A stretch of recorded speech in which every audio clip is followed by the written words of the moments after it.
जय हिंद दोस्तों।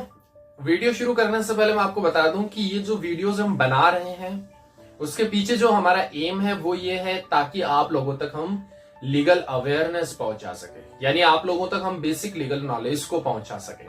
तो आज का जो हमारा सब्जेक्ट रहने वाला है वो है कि क्या एक कॉमन पर्सन, एक नॉर्मल इंसान अपना केस खुद से कोर्ट रूम में जाकर लड़ सकता है या नहीं, यानी खुद को कोर्ट रूम में जाकर रिप्रेजेंट कर सकता है या नहीं। क्यों जरूरत पड़ती है हमें एक एडवोकेट को हायर करने की, क्यों उन्हें मोटी मोटी फीस हमें पे करनी पड़ती है, उस सारे कॉन्सेप्ट को हम अच्छे से समझेंगे। तो सबसे पहले हम समझ लेते हैं कि ये एडवोकेट कौन होता है। Who is advocate? एक अधिवक्ता कौन होता है? बेसिकली एक एडवोकेट वो पर्सन होता है जिसने 3 ईयर लॉ कर रखा होता है या फिर 5 ईयर लॉ कर रखा होता है। कानून की पढ़ाई करने के बाद में वो अपने आप को किसी ना किसी स्टेट के बार काउंसिल में रजिस्टर करवा लेता है। रजिस्ट्रेशन के बाद में एक एग्जाम कंडक्ट किया जाता है ऑल इंडिया बार का। जैसे ही वो उस एग्जाम को पास कर लेता है उसके पास आ जाता है एक COP. COP means that certificate of practice, यानी अब वो कानूनी तौर पर प्रैक्टिस कर सकता है किसी भी कोर्ट में जाकर।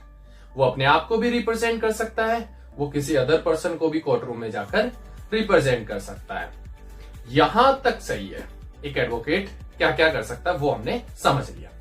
अब बात आती है कि जब एडवोकेट किसी अदर पर्सन को रिप्रेजेंट करता है तो उस अदर पर्सन के दिमाग में, उसके माइंड में ख्याल आता है कि इस एडवोकेट की जगह क्यों ना मैं अपने आप को ही रिप्रेजेंट कर लूं। क्या ऐसा हो सकता है? जी बिल्कुल, एक कॉमन पर्सन अपने आप को कोर्ट रूम में जाकर रिप्रेजेंट कर सकता है with the permission of the court. लेकिन फिर क्यों हम एडवोकेट हायर करते हैं? ऐसी क्या जरूरत पड़ती है हमें कि हमें एडवोकेट को ही हायर करना पड़ता है?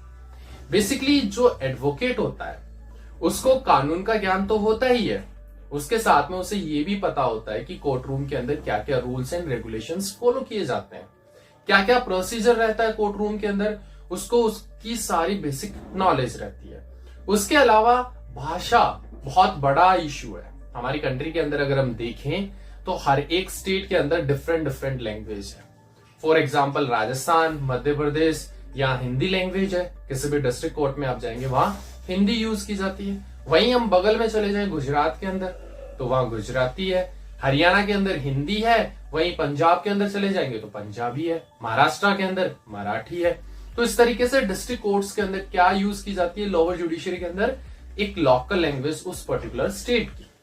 लेकिन जब हम बात करते हैं हाई कोर्ट या सुप्रीम कोर्ट की तो जो लैंग्वेज यूज की जाती है वो है इंग्लिश लैंग्वेज। जी हाँ, कॉन्स्टिट्यूशन में साफ लिखा हुआ है कि the language of the court is English for the high court and supreme court. अब हम अपने सब्जेक्ट पे वापस आते हैं। तो एक कॉमन पर्सन जो रहेगा उसको इन भाषाओं का ज्ञान जरूरी नहीं हो। फॉर एग्जाम्पल आप राजस्थान के रहने वाले हैं, आपका केस गुजरात में लगा है, आपका केस पंजाब में लगा है। आप टूटी फूटी गुजराती बोल लेते हैं, आप टूटी फूटी पंजाबी बोल लेते हैं, लेकिन आपको एक पर्टिकुलर भाषा का प्रॉपर नॉलेज नहीं है तो आपको किसकी जरूरत पड़ेगी? वकील की जरूरत पड़ेगी। दूसरा, मान लेता हूं एक बारी को कि आपको प्रॉपर लैंग्वेज आती है, आपको प्रॉपर भाषा का ज्ञान है और आपने कानून भी पढ़ रखा है, लेकिन फिर प्रॉब्लम कहां आती है कि आप अपने आप को अच्छे से कोर्ट में रिप्रेजेंट नहीं कर पाएंगे। जब आप पहली बार कोर्ट रूम में जाएंगे तो आपके अंदर एक झिझक रहेगी और उस झिझक की वजह से आपके अंदर एक डर आएगा और वो डर आपको अपना 100% देने से रोकेगा। और जो वकील होते हैं वो डेली वहां पर काम कर रहे होते हैं, उन्हें रूल्स एंड रेगुलेशन पता होते हैं, उन्हें पता होता है कि आसपास जो भी वकील होगा वो सब हमारे कलीग हैं, तो उनके अंदर ये कॉन्फिडेंस होता है कि वो आपको 100% वहां पर रिप्रेजेंट करने के चांसेस रहते हैं। लेकिन आप अपने आप को 100% रिप्रेजेंट करने में थोड़ी झिझक कर जाएंगे, तो इस वजह से हमें वकील की जरूरत पड़ती है। तो यहां पर एक कॉमन पर्सन है, उसको अगर भाषा का भी ज्ञान है, उसको अगर कानून का भी ज्ञान है, अगर वो कॉन्फिडेंट है, उसको पता है कि क्या रूल्स एंड रेगुलेशन फॉलो किए जाते हैं, तो with the permission of court वो अपना केस स्वयं लड़ सकता है। उसे किसी एडवोकेट की जरूरत नहीं है।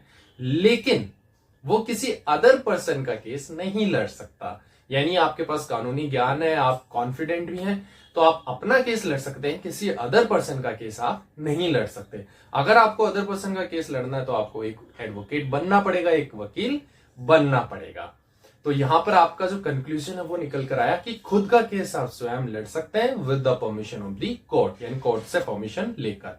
और किसी भी तरीके की अगर आपको लीगल सहायता चाहिए तो आप हमारे नंबर पर कांटेक्ट कर सकते हैं, व्हाट्सएप पे आप हमें मैसेज कर सकते हैं।